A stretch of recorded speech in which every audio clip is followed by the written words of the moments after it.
Hello everyone! Ayan, kumusta po sa inyo lahat? So for today's video ay samahan niyo po ako magluto nitong aming breakfast. So magluluto po tayo dito ng ating garlic fried rice na lalagyan natin ng corn, ng kernel corn. Ayan, tapos meron po tayong dried pusit. At syempre magluluto rin po tayo ng corn beef. Lalagyan din natin ng kernel corn. At syempre yung ating sunny side up egg. So tara na guys at samahan niyo po magluto and enjoy watching po. So kung bago pa lang po kayo sa aming page, huwag niyo po sanang kalimutan mag-like at mag-follow para palagi po kayong updated sa aming mga bagong video na i-upload. So ayun na nga, sa isang kawali nagpainit tayo at naglagay tayo ng mantika at pagkatapos ay naglagay tayo ng ating mga onions. So mas masarap po pag maraming onion sa corn beef.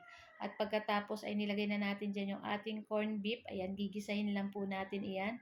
So, yung natitirang nasa lata ng corn beef, nilagyan natin konting tubig para hindi sayang. Ayan. So, nilagyan natin ng asin. Tapos, ayan, halu-haluin lang po natin iyan. So, makikita nyo may konting sabaw-sabaw anong ating nilagay na konting tubig. Pero okay lang yan at masarap naman. Ayan. Pagkatapos, nilagay na rin po natin dyan yung ating kernel corn. Naku, kung di nyo pa po natatry lagyan ng corn, yung inyong corn beef, ay itry nyo na po at napakasarap po yan. Siyempre, nagustuhan na naman yan ng aking 3 sons at yun naman po ang importante, di ba? So, yun nga, transfer ko na natin yan sa ating plato, itong ating ginisang corn beef. So, ayan na nga at ready na umuusok-usok pa. So, sa panibagong kawali, ayan, nagluto tayo dito ang ating sunny side up egg. Ayan, medyo dumidikit-dikit na yung ating itlog dyan sa ating kawali. Uh-oh. Siguro kailangan ng palitan ng bago. Charot. So, yun nga, sa same na kawali, naglagay pa uli ako ng konting mantika at nilagay ko naman itong ating dried pusit. Ayan.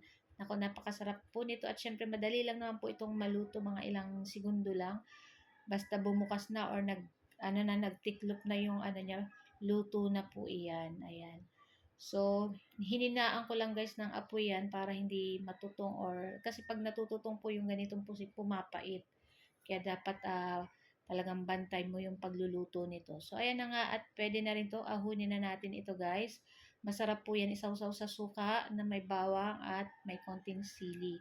At dun sa ating pinaglutuan kanina ng ating corned beef, ay dyan na rin po tayo magigisa nitong ating bawang para sa ating sinangag. At pagkatapos, ilagay na natin dyan yung ating bawang at yung ating kaning lamig or yung ating bahaw.